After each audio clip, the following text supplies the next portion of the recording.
Bom, pessoal, então nessa aula de hoje eu vou dar seguimento então no conteúdo já da aula retrasada, né, que era sobre o método Manchester.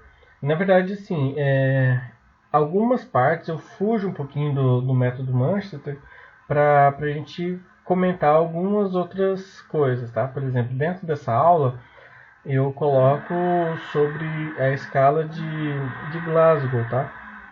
Que a gente vai ver hoje que ele não necessariamente faz está dentro aqui do método, tá? da classificação de Manchester, mas ele é um dos critérios a ser avaliado, né, na hora da triagem, então por isso que eu acabei incluindo ele junto. Tá? Da mesma coisa que avaliador.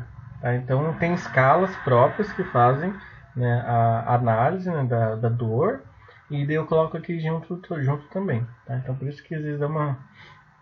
A gente pode falar, ah não, o método lá da triagem de Manchester e dentro dele tem uma escala própria para fazer avaliação. Não, são coisas separadas, tá? Então aqui a gente já trabalhou bastante sobre, né, para que vai ser utilizado, né, essa triagem e tudo mais, quais são. Eu já falei um pouquinho sobre quais tipos de indivíduos, quais os sinais que devem ser verificados, né? Porque a gente sabe, por exemplo, fazer a glicemia capilar. A gente não vai fazer isso em todos os pacientes que chegam lá. A gente vai analisar a glicemia capilar dos indivíduos que a gente, né, percebe que pode ser um dado importante. Né? Da mesma forma que tem pacientes que têm maior prioridade para a gente analisar a questão do pulso, aferir qualquer outro sinal também vital. Tá? Então, agora nessa aula de hoje, a gente vai trabalhar exatamente sobre como então fazer desde o início de quando o paciente chega, né, no pronto atendimento. Então você está lá na sua salinha, na sua sala de triagem, e a primeira coisa que vai fazer quando chega o paciente é fazer então a identificação do problema. Tá? Então a classificação de risco ele vai se iniciar com a chegada do usuário. Deixa eu sentar aqui melhor. Com a chegada do usuário e a identificação da queixa. Tá? Então todo paciente que chegar no local, ele vai chegar com uma queixa. Ou pelo menos sempre vai ter uma queixa principal, mesmo que tenha algumas outras queixas também que podem estar associados. Além disso, também pode ter então algum sintoma que levou, né, a esse serviço de urgência.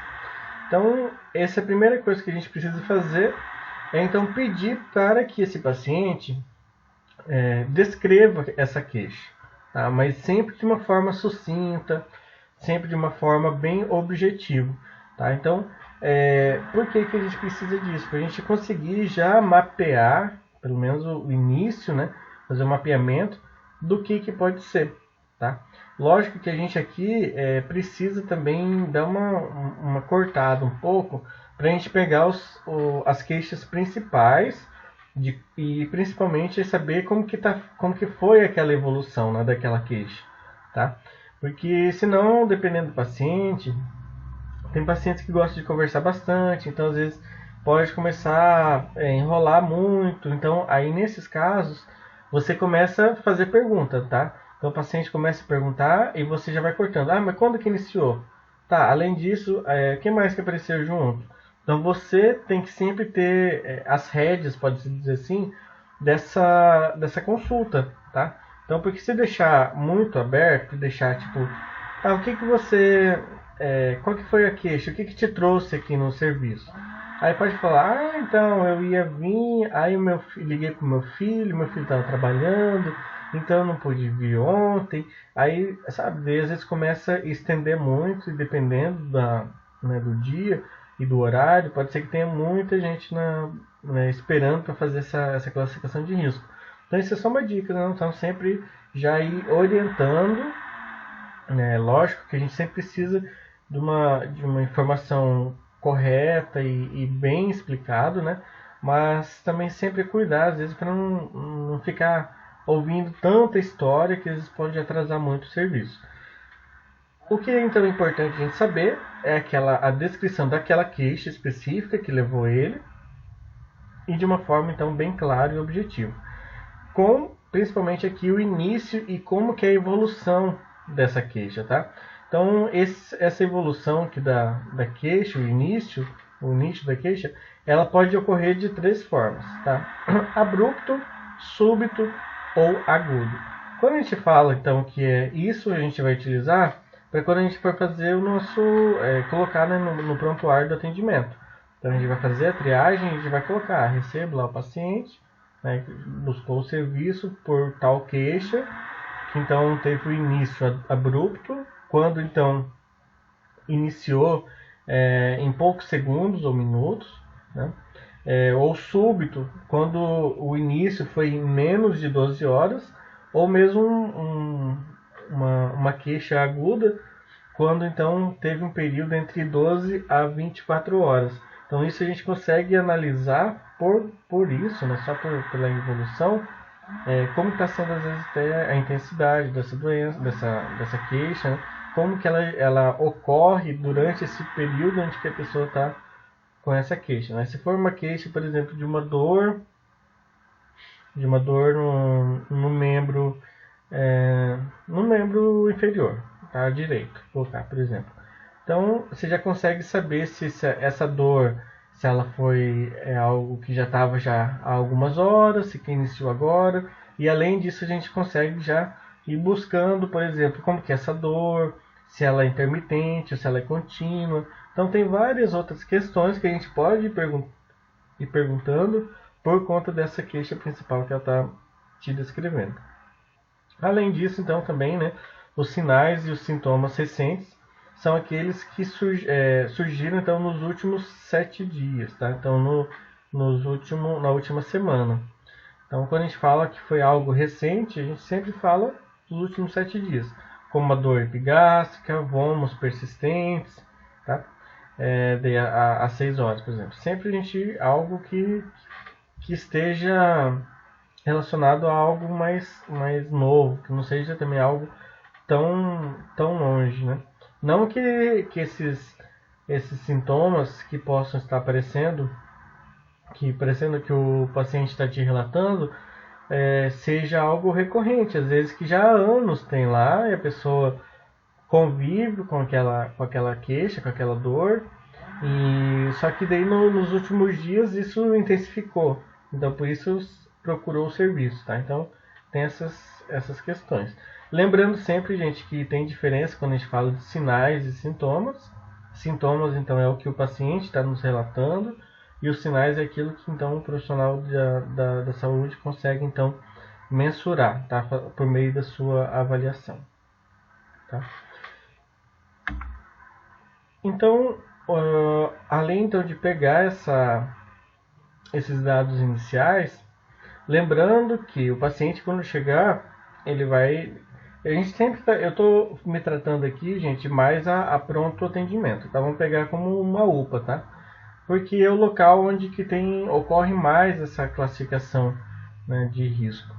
Então, às vezes, pode ter diferenças quando chegar num outro tipo de serviço, mesmo que seja de urgência e emergência.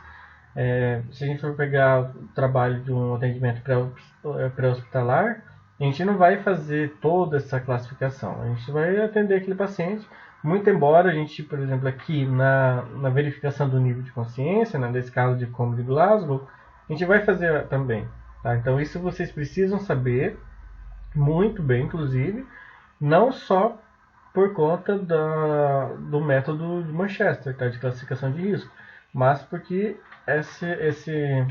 essa escala é extremamente utilizada, tá? Em vários âmbitos, seja hospitalar, seja ambulatorial e até mesmo pré-hospitalar. Então, depois que o paciente chegou, vai passar na recepção, vai passar lá, chegar na sua sala, está fazendo essa triagem, classificação de risco, verificou qual que era o principal queixa, ou as principais queixas do paciente.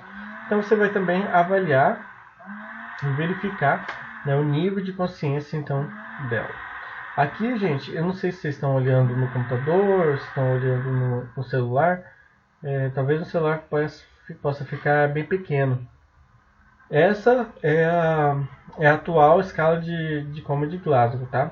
Então, dependendo, acho que vocês entraram, acho que em 2018. Isso, 2018, acho que vocês entraram. Foi, pode ser que talvez que tenham visto a escala antiga, tá? Porque essa escala ela teve uma atualização em 2018. Então, antigamente, na escala de Glasgow, a gente não fazia uma avaliação pupilar, tá? Então, isso era algo separado. A gente fazia o Glasgow e depois a gente fazia a avaliação pupilar também, como um complemento. Então, a partir de 2018, teve essa junção dos dois. Tá? Então, talvez, se vocês conheceram o modelo antigo, então tem essa modificação. E como que a gente vai fazer então? Como que vamos prosseguir? Basicamente, a escala então de Glasgow, ela analisa 4 parâmetros, tá? Que é a abertura ocular, a resposta verbal, a resposta motora e depois a avaliação pupilar, tá? Mas primeiro esses 3 parâmetros e a resposta pupilar vai ser depois. Perceba então que tem então esses 3 parâmetros. Para cada parâmetro desse tem algumas respostas que espera-se do paciente, tá? E além disso ainda também tem uma coluna ali chamada pontos, tá? Então perceba que tem diferenças. Por exemplo, aqui na abertura ocular a pontuação vai até 4. Na resposta verbal a resposta vai até 5 na questão da pontuação. E na resposta motora vai até 6. Então, sem somar todos eles, 6 mais 4 mais 5, a gente tem um total de pontuação máxima de 15. Tá? Essa é a pontuação máxima que pode se ter dentro da escala de coma de Glasgow. Então, como que a gente vai fazer isso? Né? Quando a gente fala assim, o paciente está com Glasgow 7. O que isso significa? É que dentro de cada um desses parâmetros, o paciente então teve diferentes tipos de resposta e por isso então no somatório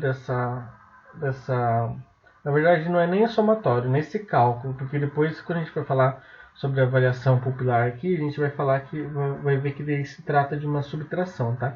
Então por isso que a gente não pode mais falar que era a soma da pontuação, tá? Então agora a gente, dentro da escala de Glasgow, a gente faz um cálculo, tá? Mas não mais só uma soma, porque tem soma e também tem subtração. Então, por exemplo, o paciente chegou lá, e isso, gente, a gente consegue fazer rápido, tá? Isso não é algo lento, que precise fazer muito detalhado, porque são respostas simples, tá? Por exemplo, aqui, abertura ocular. Então, o paciente chegou lá, você vai analisar esses 3, né? Chegou no primeiro, abertura ocular, você vê se é espontâneo. Se a pessoa então está conseguindo abrir, né, o olho normalmente, você já vai saber que a pontuação é 4. Para isso, você não precisou ficar perguntando nada, você não precisou mexer no paciente, né, nada. Isso quando está, né, espontâneo. Por quê? Porque daí, dependendo, tem algumas variações que a gente também pode apresentar. Mesmo aqui nesse primeiro parâmetro aqui da abertura ocular, da mesma forma que ele pode ser espontâneo, que daí ele vai receber a nota máxima. Lembrando que quanto mais chegar a 15, mais é o estado de normalidade do paciente. Conforme ele for diminuindo essa pontuação, né, por exemplo, Glasgow 3, Glasgow 1, significa que está muito ruim, né, para facilitar para vocês entenderem. Quanto mais alto, melhor é. Tá? Então, se ele está com escala com abertura ocular 4, espontâneo, então ele vai receber 4 pontos. Esses pontos eles não são não são somados dentro daquele parâmetro, tá, gente? Então vocês não vão, por exemplo, aqui, eu tenho abertura ocular espontânea, mais abertura ocular ao comando verbal, então eu vou somar 4 com 3 dá 7. Não, vai ser uma dessa pontuação, desse primeiro parâmetro, um desse segundo e um desse terceiro, tá? Então, se está espontâneo, vai ser 4. Ao comando verbal, vai ser 3. Quer dizer, quando você faz algum comando verbal, você vai falar para a pessoa abrir o olho, aí ela abre o olho. Então não está espontâneo, não é a pessoa mesmo que está abrindo por sua própria querendo abrir e abre o olho normalmente, né? A pessoa precisa de ter algum estímulo para que então a pessoa faça essa abertura, porque normalmente a pessoa vai estar com o olho fechado, então, tá? Então, quando a pessoa fala abre o olho, aí a pessoa consegue abrir o olho, vai estar então ao comando verbal. Se precisa fazer uma pressão para conseguir abrir esse olho, a pessoa normalmente ela não está conseguindo abrir o olho, então o profissional precisa fazer, né, uma pressão para abrir. Aí então nesse parâmetro vai ser então 2 pontos. A pessoa pode também não conseguir abrir, tá?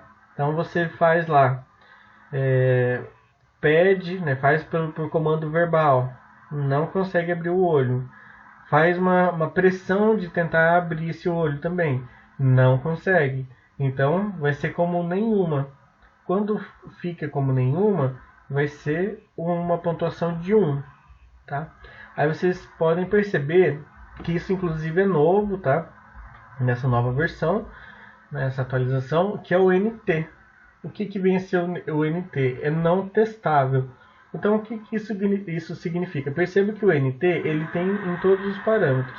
Tá? Tem aqui na abertura ocular, tem aqui na resposta verbal e tem também na resposta motora. O NT não testável. Não testável porque o profissional não conseguiu fazer essa avaliação desse parâmetro. Então, em quais casos que pode acontecer isso? Em vários, tá? Por exemplo, a pessoa está com um edema muito alto, muito grande na região orbital e que isso acaba impedindo que a pessoa abra o olho, né? Abre os olhos ou pelo menos que apareça, né? Que abre o olho. Então não dá para colocar que a abertura ocular é nenhuma, porque você não sabe. Por conta às vezes do edema, pode ter não estava deixando abrir esse olho. Ou outra situação, tem uma hemorragia bem intensa que acaba então não deixando esse paciente conseguir abrir o olho por conta do sangue mesmo, né, do acúmulo lá de líquidos. Então isso daí a gente vai colocar como NT.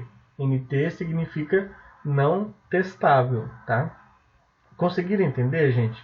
Porque o NT ele vai entrar para qualquer um desses três parâmetros, tá? Sempre quando o profissional não conseguir testar, quando não conseguir fazer a avaliação daquele parâmetro, vai entrar como não testável. E o não testável é muito diferente de nenhum, tá? Nenhum é quando você consegue avaliar, só que não tem uma resposta. Então você está conseguindo fazer aquela avaliação normalmente, mas não está tendo nenhum tipo de resposta. Aí você vai estar como nenhuma.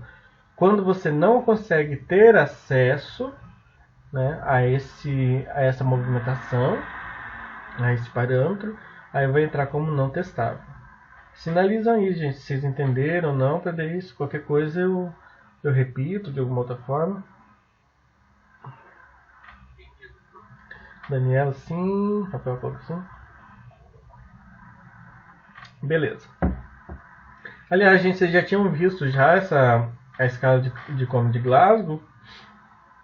Acho que ouvi falar, pelo menos vocês já devem ter ouvido falar, mas pelo menos mas vocês já tinham feito ela, já tinham aplicado. Professor? Sim. Pode falar, Larissa. Diz uma coisa. Para intubação imediata, quantos pontos Então, na verdade, o que vai entrar para intubação? Principalmente a análise, além da escala de Glasgow, outros parâmetros, tá? Por exemplo, aqui, se a pessoa tá não estiver conseguindo respirar por algum bloqueio ou traumático, por exemplo, nem vai estar analisando tanto a questão aqui do Glasgow para fazer a intubação, tá? No caso, se a pessoa estiver entrando em parada, vai fazer a intubação. Mas, se a gente for analisar, sempre vai estar num grau de nível de consciência muito baixo, tá? Porque a pessoa não vai estar conseguindo respirar, então por isso que está sendo indicado, né, a intubação.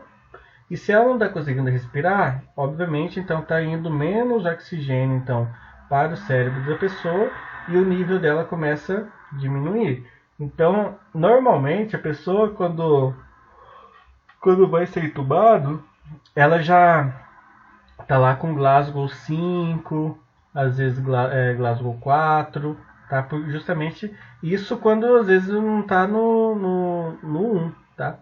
Então isso vai variar muito. Tá? Lógico que se a pessoa tiver com Glasgow 10, por exemplo, 11, assim ele já não vai entrar, porque ainda a pessoa ainda consegue, normalmente, né? Porque a pessoa ainda consegue ter um tipo de resposta. Mas se ela tiver com algum tipo de obstrução de vias aéreas, e isso não for corrigido, ou for tentar corrigir, e ainda assim não conseguir, esse Glasgow ele começa a rebaixar. Então, mesmo que está lá no Glasgow 10, mas conforme vai passando os minutos, conforme ela não está conseguindo respirar, ele vai começar a diminuir cada vez mais. Então aí já vai ser... lógico que não vai ficar toda hora fazendo a verificação da escala de Glasgow, mas normalmente ele vai estar já bem mais rebaixado, tá, para fazer a escala. Aí vai variar do profissional quando for fazer a análise, mas em geral ele vai estar próximo a 6, 5, tá? Pelo menos. Lógico, os que tiverem abaixo disso ainda, aí com certeza vai precisar, né? 1, 2, 3, 4, isso com toda certeza vai precisar. Mas conforme tiver um pouco mais alto, aí vai depender do profissional na hora. Tá? Professor, Sim. eu vi, tem uns vídeos nos canais do YouTube que eles gravam aqui uma discussão. Uhum. Um desses vídeos que eu vi no atendimento de uma unidade de suporte avançado, a médica que estava fazendo atendimento era um atendimento a uma idosa e ela simplesmente dormiu e não acordou, não pôs atenção. Ela percebeu quando era próximo ao meio-dia e porque ela não acordava, tentava acordar ela estava consciente. Então demoraram para chamar o socorro, né? Porque precisaram a princípio que ela estava dormindo. Uhum.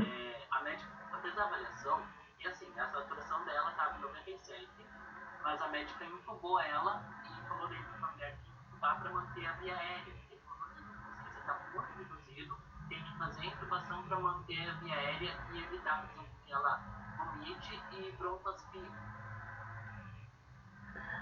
Entendi, mas. Tá, mas ela tava dormindo por quê exatamente? Ela não falou? Não, Porque.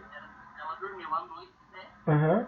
Foi o que a mulher relatou lá no vídeo. Ela dormiu à noite, ela acordava em torno de 9, 9h30, né? A hora que ela costumava levantar. Porém, ela não levantou, ia deixar que ela estava dormindo. E ela simplesmente não acordou. Ela entrou, ela estava viva, respirando, com pulso, mas ela não acordava. Eles chamaram o SAMU, que foi uma equipe avançada, né? Uhum. E verificaram que ela não tinha reação nenhuma. E a consciência dela nem para estímulo doloroso. Uhum. Funcionaram e tudo mais, reação nenhuma. Bom, ao meu ver, tinha algo que eles poderiam ter feito antes disso, que seria, por exemplo, analisar a glicemia capilar, porque o paciente ela poderia estar sim em coma, mas por conta da hipoglicemia.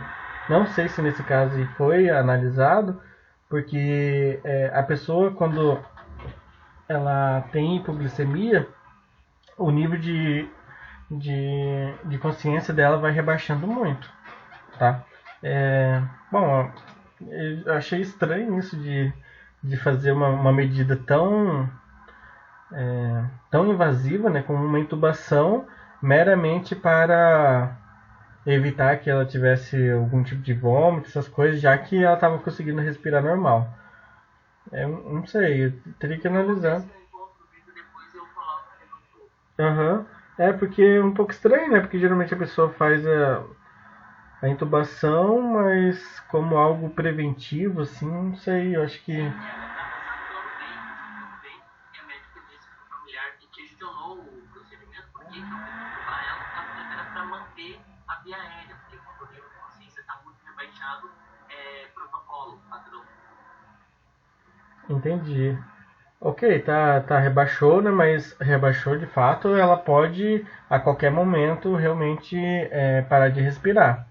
Mas acho que poderiam ter averiguado outros sinais antes de entrar numa medida assim, né? Mas enfim, depois dá uma pesquisada, se encontrar e coloca lá pra gente analisar. Beleza. Mas e aí entubou, deu tudo certo? Entubou e encaminhou pro hospital. Entendi. É porque a intubação ela é algo bem invasivo e ela deixa, dependendo, pode deixar bastante sequelas no paciente, né? Então tem muitos relatos de pacientes que às vezes não conseguem mais falar, né? Por conta como que às vezes, principalmente no atendimento pré-hospitalar, acaba fazendo muito rápido, né? E não é um procedimento fácil de fazer, né? Fazer a abertura lá da laringe e tudo mais, para passar cânula. Então isso pode muitas vezes acabar machucando o paciente, né? Mais fácil para dizer. Então tem muitos casos, inclusive, que acaba, como posso dizer, atrapalhando até nas cordas vocais. Depois a pessoa não conseguir mais falar ou falar mais com dificuldade e tudo mais. Então geralmente faz a, a intubação só em caso que realmente está mesmo precisando, porque não tá tendo tipo de resposta, né, pulmonar, né, da pessoa não está conseguindo respirar. Lógico que se a pessoa está em um ambiente, né, de UTI, por exemplo, aí coloca-se, né, por conta da utilização do respirador. E justamente utiliza-se o respirador porque a pessoa não está respirando, não consegue respirar normalmente. Então, aí tem diferentes módulos que a gente vai chegar ainda nisso, mas que a pessoa às vezes consegue até respirar, mas não consegue, não é eficaz naquela respiração. Então, respira, mas a saturação dela ainda continua baixa, então decoloca, faz a intubação, mas para dar tipo um suporte. Então, a pessoa inspira ao máximo que ela consegue, aí o ventilador só faz uma complementação. Tá? Então, isso é um dos modos que o ventilador mecânico funciona. É para dar só um suporte que seja necessário. Mas como algo só meramente assim para, como diz, como precaução, eu não sei, eu acho meio estranho. Mas depois a gente analisa bem isso daí. Vamos lá, então na abertura ocular a gente falou ok. Da mesma forma, gente, a gente vai ter isso, esses mesmo avaliação, né, das respostas, e para cada resposta a gente vai ter uma pontuação para a resposta verbal. A diferença é que aqui já inclui um a mais, tá? Então na abertura ocular a gente tinha de 1 a 4, agora a gente tem 1 a 5. Que daí então, dentro das respostas verbais, a gente vai ter orientado e conversando, que vai ser a pontuação 5, porque está normal. Pode estar como desorientado, que vai estar como 4. Pode estar só com uma resposta verbal, só para emitindo algumas palavras, tá? Então, quando a gente fala aqui em palavras, é porque consegue, então, falar, às vezes, já com dificuldade, algumas palavras. Quando a gente vem aqui no 2, que é sons, a pessoa já não consegue mais emitir nenhuma palavra. Então, consegue, às vezes, fazer algum barulho, de algum gemido, por exemplo, mas algo que, que as pessoas não conseguem, então, decifrar o que ela está tentando falar, o que ela está tentando dizer, tá? Porque ela só consegue emitir som. Então aqui já vai estar o Glasgow, perdão, a pontuação, né, nesse parâmetro já vai ser 2. Quando não tem nenhum tipo de resposta verbal, então não consegue emitir nenhum tipo de palavra, nenhuma frase, nenhum som, então vai entrar como nenhum. Aqui no desorientado, ainda a pessoa então consegue falar, né, consegue falar algumas frases, mas você já consegue perceber que ela está confusa. Tá? Então, a forma como que ela está falando já não tem uma... falar uma frase, ela já não consegue falar corretamente, tá? Então tem algumas quebras, né, na forma como que ela está falando, então você consegue visualizar que ela está bem desorientada, a forma como que ela está falando, às vezes não consegue entender onde está, então já está bem mais comprometido. Da mesma forma que a gente também tem o NT, tá? Que é o não testável. Porque dependendo de algum trauma, e eu posso voltar no mesmo exemplo lá que eu falei, da abertura ocular, em que tem às vezes muito sangue, às vezes a pessoa está com, ou mesmo uma fratura de mandíbula, às vezes não consegue também emitir algum tipo de resposta verbal por conta dessa incapacidade, né, que está ocorrendo pelo trauma. Nesses casos, então, a gente vai entrar nesses casos e em algum outro caso também, né, que isso é só um exemplo do que pode então, estar comprometendo essa resposta verbal. A gente vai colocar como NT, como não testado. E o terceiro parâmetro que a gente vai analisar é a resposta motora, tá? Que aqui daí inclui também mais um. Tá? Então, é a escadinha, 4, 5, 6. Agora, então, na resposta motora a gente tem mais variável. Aqui é onde que a gente tem mais, que são 6.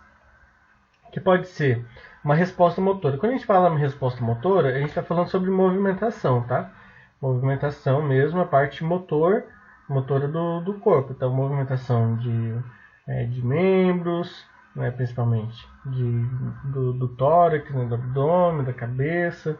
Então, isso é a resposta motora, a movimentação. Então, se você tem uma resposta motora ao comando, significa que está normal. Tá? Então, você vai pedir para o paciente, movimenta o braço esquerdo. A pessoa vai lá e mexe o braço esquerdo. Então, movimenta a perna direita. Movimenta a perna direita. Então, aí está o comando. Então, você pede, a pessoa entende aquilo e faz o movimento. Então, a pessoa já consegue, então, estar com uma resposta motora adequada. Então, por isso vai entrar como 6. Quando a resposta motora da pessoa é só mesmo de conseguir localizar a dor, então às vezes ela já não tem não posso dizer, não consegue se movimentar tanto. Tá? Então a pessoa ainda consegue, já com dificuldade, pegar e conseguir apontar às vezes onde que está doendo, tá? Consegue então localizar aquela região, mas aqui a resposta ela já vai estar já um pouco mais dificultosa, tá? Então perceba que aqui nos comandos, esse é o que tem uma mudança já bem maior do que nos outros, tá? Ao comando ele já passa já para conseguir somente localizar a dor. E isso vai agravando cada vez mais. Por exemplo, aqui isso ainda valendo 5 pontos, né? No localizador. Quando chega aqui no 4 pontos, que é flexão normal, o paciente, por exemplo, aqui na articulação do membro superior, a nível aqui de cotovelo, o paciente ainda consegue fazer uma flexão, consegue flexionar normalmente, tá? Então consegue fazer essa movimentação, que agora, né, por vídeo só, vocês não vão conseguir fazer. Eu estou fazendo a movimentação aqui só para vocês, mas vocês não estão vendo. Conseguir fazer a flexão normal do corpo, do membro. Então isso vocês conseguem saber do que se trata, né? Flexionar então o antebraço a nível aqui do cotovelo de uma forma normal, tá? Então ele consegue localizar a dor no nível 6. Aqui no nível 5, no nível 5, o localizador.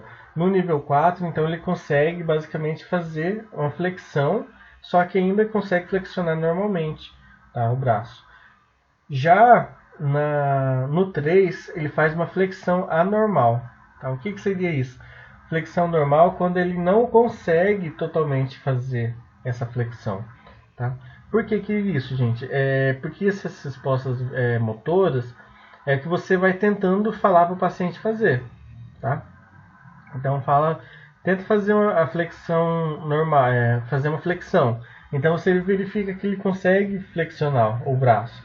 Eu falo braço porque é o principal que a gente sempre acaba utilizando, tá? E a gente faz a verificação, então, se o paciente consegue flexionar o braço. Às vezes ele tenta flexionar, mas às vezes não é parcial, ou às vezes tenta mesmo, ele acaba indo para o outro lado e acaba fazendo meio que uma extensão. Então a gente não vê que não tá conseguindo fazer uma flexão. Então entra como 3. No 2, aí é só extensão. Então o paciente ele já não consegue fazer qualquer tipo de flexão.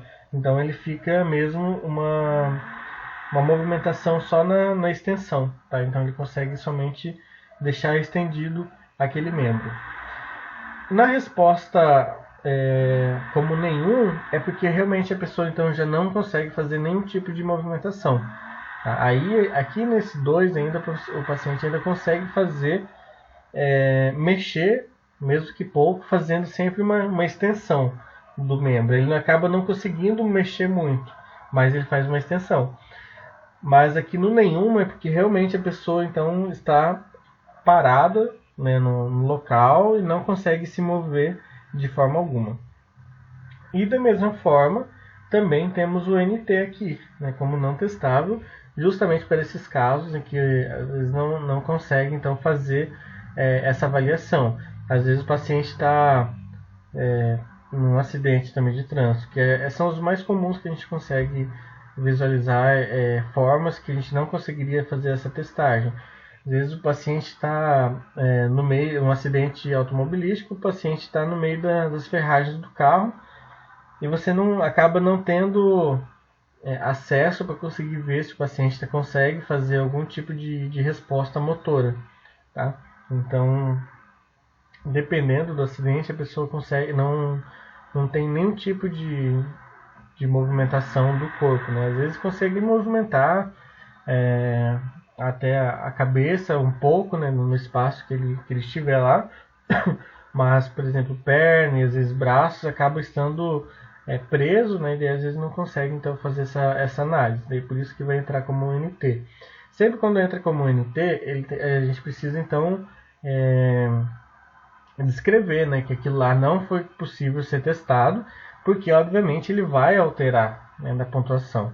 Se o nível normal, se a gente olhar lá, abertura ocular espontânea, 4 pontos. Resposta verbal, a gente não conseguiu, então coloca lá como NT. Aí vai lá na resposta motora, tal comando, dá 6. Se a gente for fazer o Glasgow parar por ali, vai dar um Glasgow de quanto? De 10. Que parecia que está rebaixado, mas na verdade é porque a resposta verbal não conseguiu fazer, não conseguiu ser analisado, né? Entra como não testável. Beleza, fez então toda essa primeira parte aqui da análise, tá? Dos 3 parâmetros. Analisou a abertura ocular, colocou a pontuação.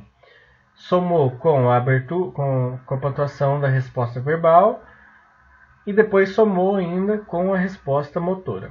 Tá? Então vai dar uma pontuação lá, no mínimo vai ser, se conseguiu, né, avaliar todos eles, no mínimo vai dar 3 e no máximo vai dar 15. Né? Quando que vai dar 3? Quando a abertura ocular for nenhuma, quando a resposta verbal for nenhuma e quando a resposta motora for nenhuma. Então vai dar 3. Os outros para cima então vai depender, né? Então eu posso, por exemplo, ter aqui abertura ocular espontânea, que vai dar 4. Resposta verbal emitindo palavras, então vai dar mais 3, já vai dar 7. 4 com 3, 7. Venho aqui na resposta motora e faço nenhuma. Então já vai dar 8. Né? 4 mais 3 e mais 1. Vai dar 8. Beleza, aqui acabou o Glasgow? Não. Tá? Então a gente fez a primeira parte, tá? O que a gente chama de ECG, né? Só essa primeira parte aqui. Depois, o que a gente vai fazer? A gente vai fazer a avaliação pupilar. Então, lembrando que nessa primeira parte, a gente fez um somatório. Então, quando a gente analisou os três, vai dar uma pontuação. A pontuação máxima, então, vai dar 15 e o mínimo vai dar 3. Aí, agora, a gente vai fazer a avaliação pupilar, que vai fazer o contrário. A gente vai fazer uma subtração, tá? Então, como que vai ser essa subtração? Então, aqui também tem a pontuação de 0, 1 e 2. Então, se a gente, por exemplo, aqui faz a avaliação dela, e eu vou colocar de baixo para cima para ficar melhor. Tá aqui o Glasgow, por exemplo, deu 10. Tá? Deu 10 aqui. A gente pega e faz a avaliação das pupilas. Como que a gente faz a avaliação das pupilas? A gente abre e a gente coloca um feixe luminoso, né? Passa rápido esse feixe luminoso para ver então como que é a reação dessa pupila, se ela vai dilatar ou se ela vai contrair, né? Então a gente verifica isso. Aí quando a gente passa nas duas pupilas, tá? A gente tem que fazer nas duas pupilas e as duas reagem bem, tá? Então passou, né, o feixe luminoso. Ele teve a contração, então reagiu, né, à presença da luz, então vai subtrair 0. Ou seja, vai continuar normal, vai continuar com os 10 que já tinha dado aqui, né, nessa primeira parte. Então você não subtraiu nada. Porém, se você vai fazer essa avaliação da pupila, uma das pupilas reage ao estímulo de luz e a outra pupila não reage ao estímulo de luz. Então, nesse caso, você vai subtrair 1. Então, se a gente tinha dado 10 aqui, né, nessa primeira parte, a gente vai subtrair 1. Então, o Glasgow dessa pessoa vai ficar como 9. Tá? Outra situação, novamente, tá aqui 10 nessa primeira parte.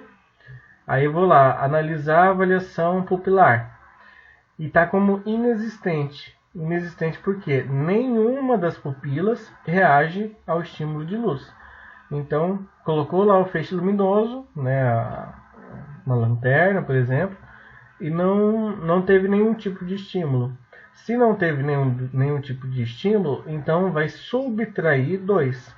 Se era 10, vai subtrair 2 e vai ficar 8. Conseguiram entender?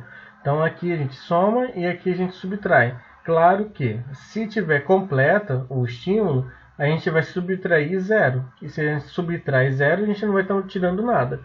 Então vai continuar normal. Mas se a gente se tiver só mesmo a reação de uma das pupilas, vai entrar como parcial. Então vai subtrair 1. E se for a avaliação não tiver nenhuma reação, nenhuma das duas pupilas, então vai entrar como inexistente e, portanto, então vai ser subtraído 2. Tá? Então, por isso que a avaliação, aí sim ela pode chegar a 1. Tá? Por isso que está aqui, ó, pontuação mínima 1 e no máximo 15. Ah, mas como que vai chegar a 1? Se, nesse caso aqui, abertura ocular deu 1, resposta verbal deu 1, resposta motora deu 1, então deu 3. Aí vai fazer a avaliação da pupila. E deu como nenhuma pupila reage ao estímulo estímulo de luz. Então 3 menos 2, aí vai ficar 1. Conseguiram entender, gente? Que a gente vai fazer um exercício agora. Sim, Bruno. Nossa, que voz de ânimo, hein, Bruna? Vamos lá. Estudo de caso. Deixa eu ver aqui que comentaram. Isabela, sim. Carol, sim. Então vamos fazer. Oi, quem falou? Sim. Estímulo do quê? Tá, estímulo de dor, você fala? Aqui, ó, o que a gente vai fazer, não, de dor mesmo, a gente não vai ficar aplicando dor na pessoa. Isso foi mudado, tá? É uma das alterações que teve. O que a gente vai fazer é aqui a pressão mesmo de abertura dos olhos, que aqui não vai chegar como um estímulo doloso, né? Mas vai ser de tentar mesmo abrir a abertura ocular da pessoa. Mas de fazer estímulo doloroso, de ver se a pessoa está sentindo a dor, acaba não utilizando tanto, tá? Aqui a gente ainda, aqui na resposta motora, algumas pessoas ainda começam tipo a apontar, por exemplo, tenta mexer aqui, ou tenta mexer e colocar a mão, por exemplo, a mão esquerda no ombro direito. Aí, mas não vai chegar a ser nada para fazer análise de dor, não, tá? Isso não. Professor, Sim. eu vi que, por exemplo, muitos socorristas ou pessoal que vai fazer os atendimentos, eles utilizam, quando vão fazer o momento da função, pegam, por exemplo, um abacate 18, 16, para ver se a pessoa tem um estímulo doloroso, mas eles aproveitam o momento do acesso. Não. Se a pessoa reage ao momento. O que acontece, gente, é se a pessoa estiver desacordada, aí vai sim ser feito, mas não entra como para analisar o Glasgow, tá? Vai ser, por exemplo, se chega no pré-hospitalar, que é bem comum isso, um acidente, se a pessoa tá deitada no chão, o socorrista ele vai chegar, não sei como explicar para vocês, mas ele vai pegar aqui na escápula da pessoa, aqui bem próximo já chegando ao pescoço, e pode apertar ali.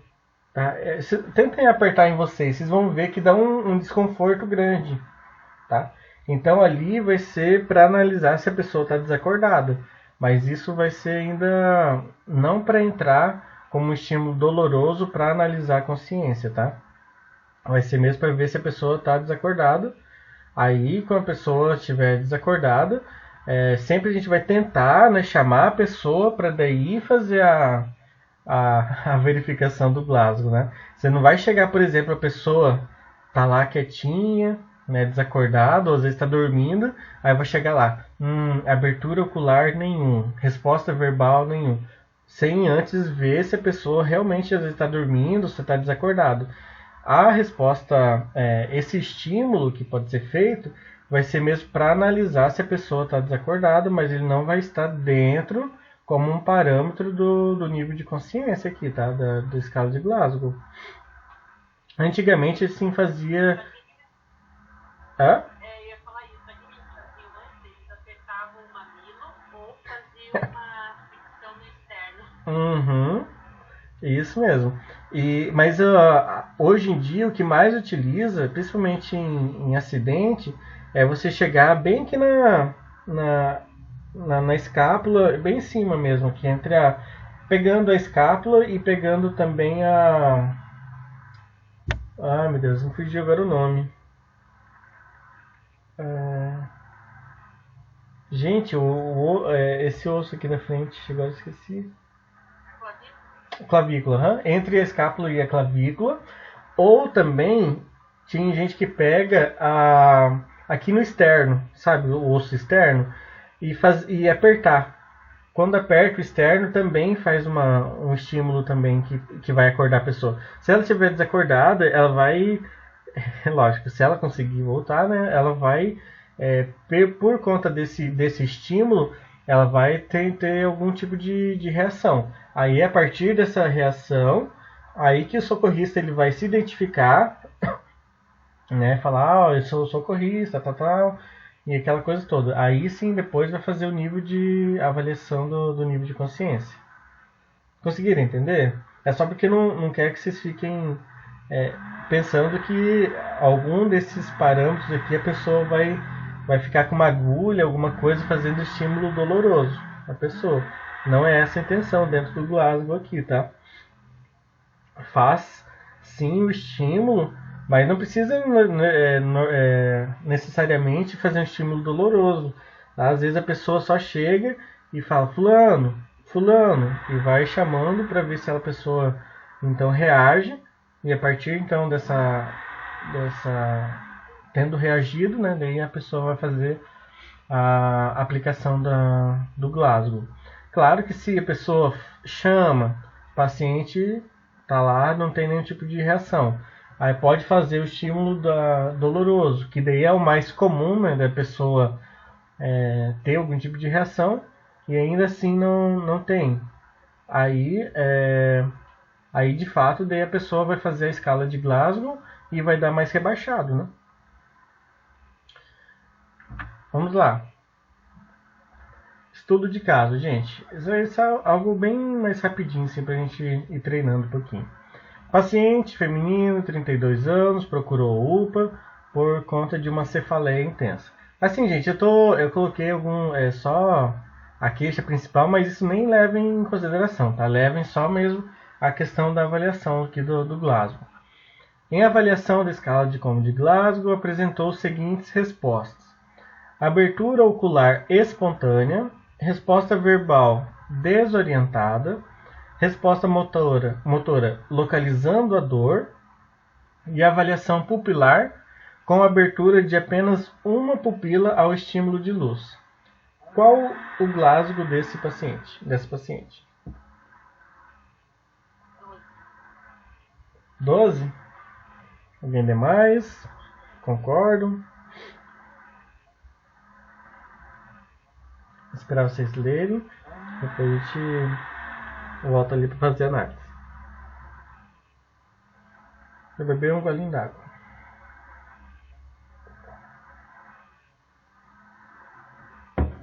Vamos lá, vamos analisar então.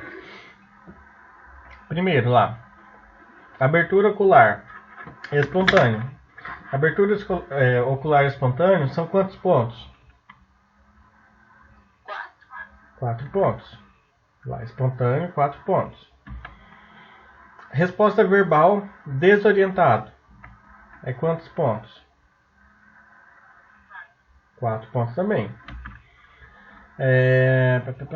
Resposta motora localizando a dor. 5. Então deu quanto até agora? 5 mais 4 mais 4. 13, né? Opa, coloca aqui. Agora a gente faz lá a avaliação pupilar. E tem a abertura de uma pupila só. Então a gente vai fazer o quê? Menos 1. Perfeito. Entenderam? Então deu 12. Que é o que a Bruna já tinha mencionado. A Larissa. Foi a Larissa. Gente, vocês têm a voz tudo igual, credo. Larissa com a Bruna. O Maicon com o Rafael. Tudo mesma voz. Vamos lá. Então, conseguiram entender? Aqui a Daniela colocou 13. Mas 13 antes, né, Daniela? Ainda só no somatório, então das 3. Isso. Das 3 estímulos lá primeiros. Só mais um aqui, gente. Vamos lá, outro paciente masculino, 22 anos, atendido pelo SAMU em seu domicílio, devido a crise de convulsões sequenciais. Em avaliação de escala de Como de Glasgow, apresentou as seguintes respostas: abertura ocular por pressão de abertura dos olhos, resposta verbal emitindo apenas alguns sons, resposta motora apresentando flexão anormal e avaliação pupilar inexistente. Qual o Glasgow desse paciente?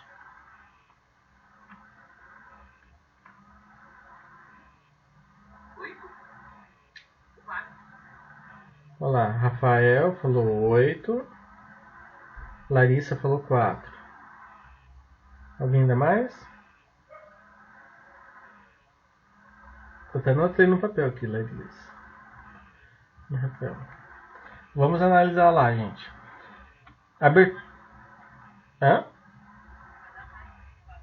Quanto, Bruna? Uhum. Rafael e Bruna 8. Vamos lá. Abertura ocular por pressão de abertura dos olhos. Abertura ocular por pressão dos olhos, da abertura dos olhos, 2. Resposta verbal desorientada. Desorientado são 4, né? 4. Agora a avaliação motora localizando a dor. Localizando a dor? Sim. Quanto que deu?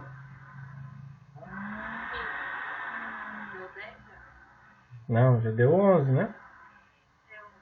Já deu 11. Agora vamos lá. Na avaliação pupilar, então, com... Peraí, é esse aqui, né? Peraí, gente, eu tô... Não, peraí que eu acabei embananando, né? Flexão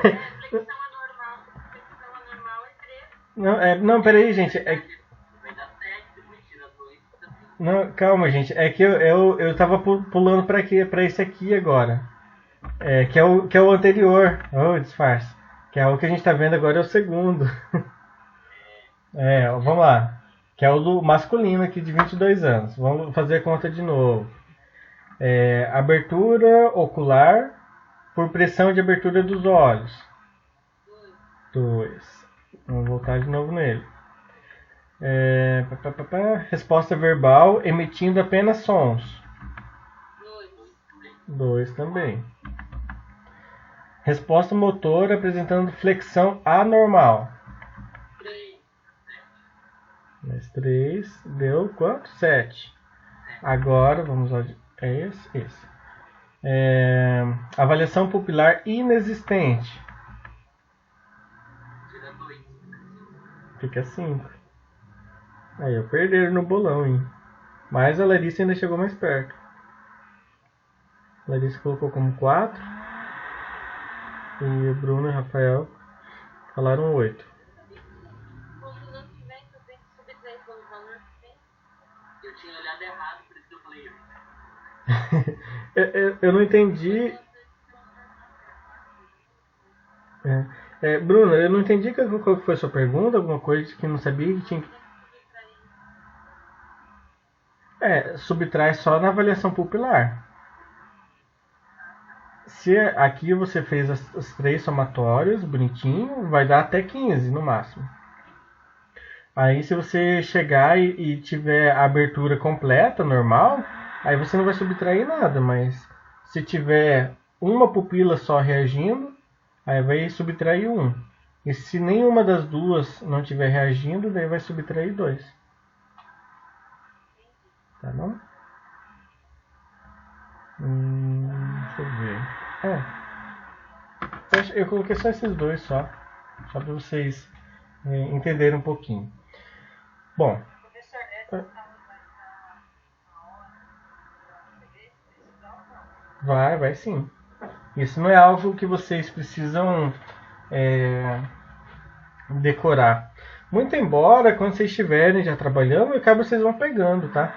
Eu lembro quando eu estava no SAMU mesmo, na ficha de atendimento, tem, né? A gente tem que fazer a avaliação do Glasgow de todos os pacientes.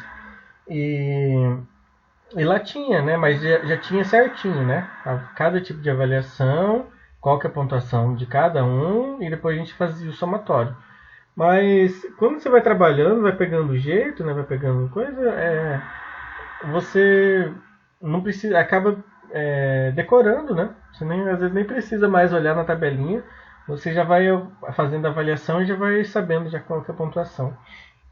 Lógico que na época ainda era a tabelinha anterior, isso foi em 2013, não, 2014, aí era diferente, né? Ele era um pouquinho mais simples, mas aí aqui agora incluiu, né, a avaliação pupilar, e por isso daí não é complicado, né? Mas é um passo a mais, né, para ser feito. Mas sempre no serviço vai ter, tá? Não precisa se preocupar em decorar. Você precisa saber interpretar e saber fazer. Isso precisa saber, mas depois na hora de fazer a pontuação você faz lá normal. Bom, então a gente fez. Esse é o segundo passo. Então, lembrando que o primeiro é a identificação então, do problema. Lembrando, gente, aqui a gente já está falando sobre como fazer a triagem, né? Então a gente já fez a identificação do problema, Já fez a verificação do nível de consciência. E agora, o terceiro passo, verificação dos sinais vitais. Aqui eu coloquei, mas isso vai diferir, tá?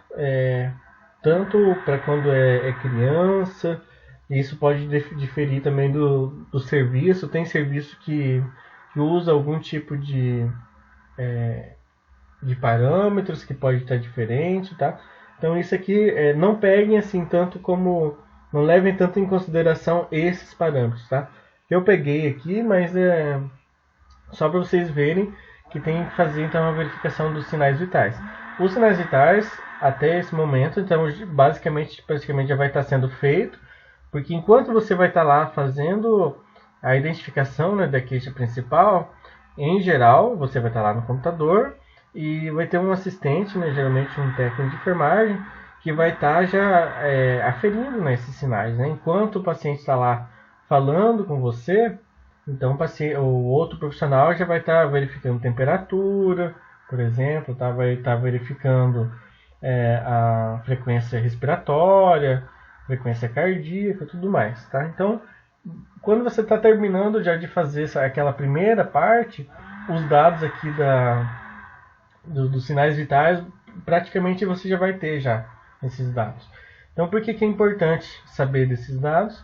Porque isso também vai levar, todos esses dados vão culminar a um determinado cor, né, de prioridade de atendimento, tá? Então aqui eu nem vou falar tanto, porque vocês já sabem como que faz verificação dos sinais vitais.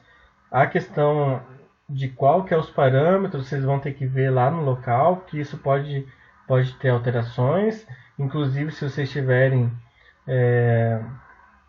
em uma unidade que faça a triagem e classificação de risco de pediátrico, que geralmente nos serviços de pronto atendimento tem os dois, às vezes tem um que é só pediátrico e outro para adultos, então vai ter alterações nesses parâmetros.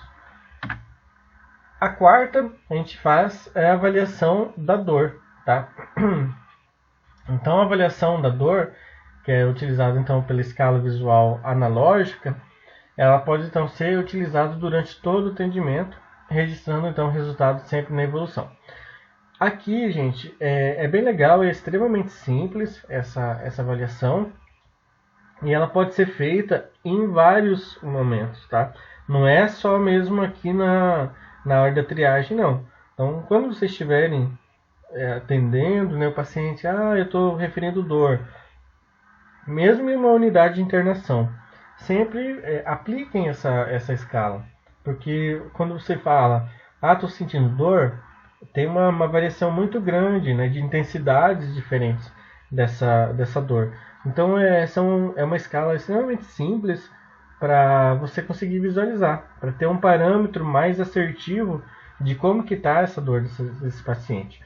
Tá? Então você pode basicamente perguntar para esse paciente, por exemplo, fulano, se fosse avaliar, o paciente falou que está com uma dor, e essa sua dor, se eu fosse pontuar de 0 a 10, em que se fosse o 0 quando você não está sentindo nenhuma dor, e quando está no 10, como se fosse a pior dor que você já sentiu, né? Uma dor, a maior dor que você possa sentir. Qual que está nesse momento a sua dor? Então você está dando parâmetros para esse paciente, para ele avaliar, né, de 0 a 10. Quando 0, então como se não tivesse nenhuma dor. E no 10 estivesse doendo muito. Então essa minha dor que estou agora, isso faz o paciente ficar pensando, aquela outra vez eu tive uma dor que foi mais. Então aqui eu posso colocar que está no 7, sabe? Então isso é uma forma, ainda acaba não sendo a melhor, porque pode ter pacientes que, né, não sabem, né, o que é de 0 a 10, né, não conseguem, né, às vezes não tem um nível de escolaridade muito baixo, às vezes não sabe então fazer esse tipo de mensuração. Então a gente tem alguns outros tipos, mas a princípio você pode também fazer essa pergunta, tá? Você está fazendo uma avaliação, mas acaba sem ser algo visual, tá? Você acaba só perguntando mesmo.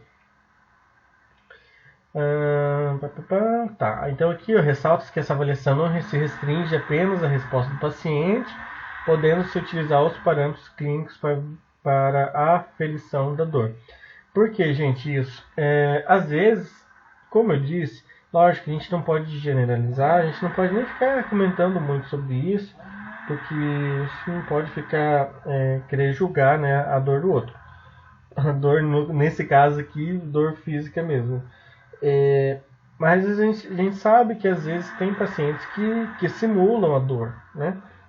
Pode ser, isso é muito difícil a gente conseguir às vezes distinguir, né, se está falando a verdade ou não, porque não é algo que a gente está sentindo, né?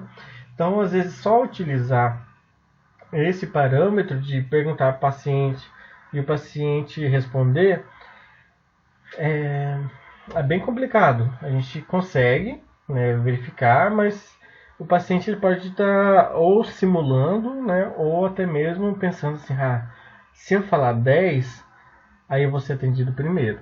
Então eu vou falar isso.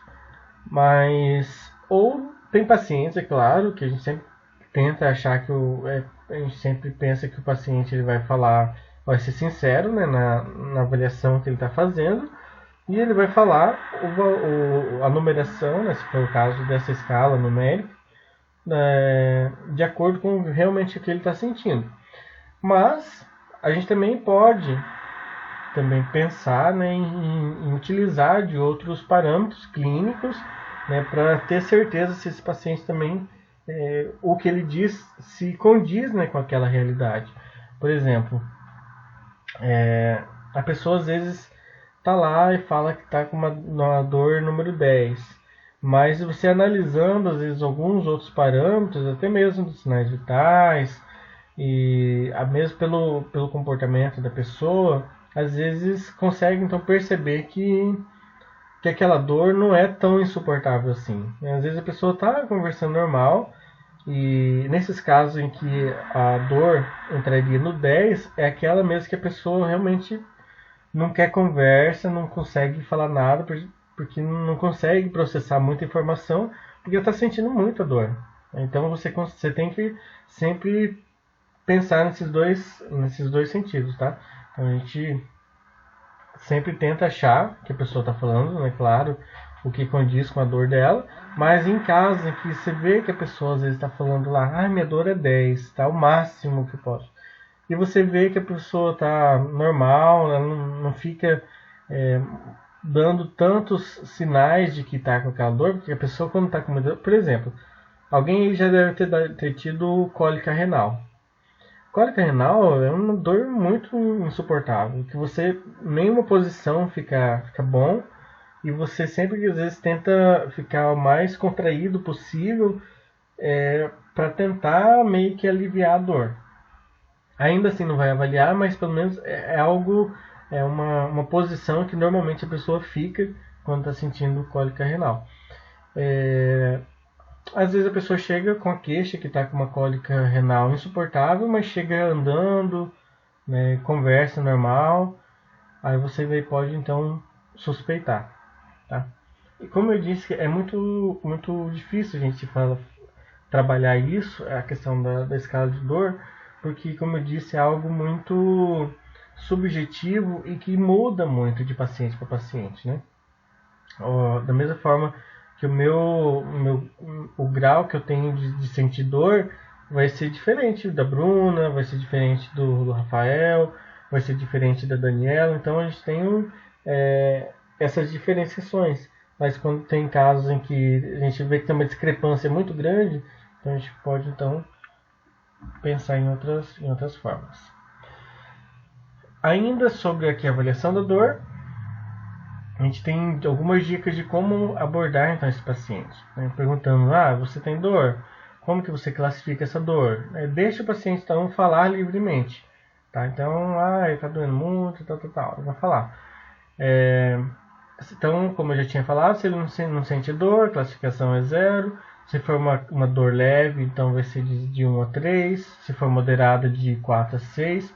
Se Se for muito intensa, então vai ser de 7 para cima, e a dor sendo máxima, sendo a 10. Mas sempre, ainda às vezes, antes de avaliar, utilizando, né, você apontando como de 0 a 10, deixa o paciente falar, né, como que está essa dor, como que você classificaria essa dor. A pessoa também falar, né, dar o parâmetro que ela poderia utilizar. Aqui também, então, entra essa avaliação, né, pela escala visual analógica. Lembrando que aqui, né, facilita bastante, tá? Então, tanto pelas pessoas que às vezes conseguem, são alfabetizadas, né, sabem então a questão dos números, ou às vezes é criança, né? Se já conseguem ver os números, então conseguem avaliar ali de 0 até 10. Se às vezes não consegue, né, tanto ou pediátrico ou mesmo quando é alguém que não sabe ler e escrever, então pode ver pelas carinhas, tá? Então desde 0 em que a carinha está feliz até o intenso lá que a carinha está bem triste, tá? Então são formas, e ainda mais ainda tem a questão da mudança de cor, né, que vai do azulzinho, passa pelo verde, vai pelo amarelo, passa pelo laranja e vai chegar até no vermelho. Então isso também é uma escala que pode ser utilizada. Essa outra é mais utilizado, obviamente, em questão pediátrico, né? Porque isso, querendo ou não, é lógico que esse daqui tá horrível, né? Eu não encontrei escalas muito melhor, né? Mais nítido, mas isso, querendo ou não, acaba, principalmente em pediatria, chamando um pouquinho mais a atenção da criança, né? Do que colocar esses emojis feios aqui. Então aqui você consegue também ver lá, ó, a Cebolinha ou a Mônica, né? Ver qual que a criança identifica mais. Olha lá, a Mônica, ó, tá no primeiro, tá feliz, vai ficando triste, até no último ali que ela tá chorando. Aqui já são de 5 pontos, tá? Então não é uma escala de 10, tá? Então aqui já consegue ver como se fosse de 0 a 5, né? Então, sendo a 5 o máximo e o 0, né, o 1, sendo o mais leve, sem dor. Conseguiram entender, gente? Deixa eu ver qual que é o próximo aqui. Gente, eu vou parar daí nessa, porque daí o próximo daí vai ser um assunto que começa a partir dessa avaliação, para a gente ver então o que vai se encaixar, em qual classificação, se é vermelho, laranja, amarelo, verde ou azul. Então, esses são as primeiras 4 partes, né, que a gente vai ter mais contato com o paciente para fazer, então, levantar o máximo possível de informações, e a partir dessa avaliação que a gente vai começar então, a fazer a classificação mesmo dentro do que é esperado para cada cor. Só para não deixar vocês tão curiosos, vou colocar aqui, por exemplo, vermelho. O que vai entrar no vermelho? A gente espera que esse paciente que vai estar em vermelho como uma emergência é que o paciente esteja com uma ausência de resposta a estímulo verbal doloroso tátil, ou com uma obstrução de vias aéreas superiores, ou com uma ausência de respiração ou respiração agônica, ou tem algum sinal de choque, ou esteja em alguma crise convulsiva, ou uma convulsão reentrante. Tá? Esse aqui é só para dar um exemplo, mas a gente vai falar daí na próxima aula. Só para vocês começarem a perceber que a partir então desses parâmetros que a gente vai estar tendo de informação até aqui, até a 4ª parte, é que vai então subsidiar para a gente avaliar então em qual cor, né, em qual nível de prioridade que esse paciente vai entrar. Tá bom? Agora eu deixo aberto para vocês alguma dúvida. A gente vai fazer isso amanhã, né? Amanhã mesmo a gente já vai trabalhar isso. Tem bastante coisa dentro de cada coloração. No vermelho ali é pequeno, mas as outras cores tem bastante.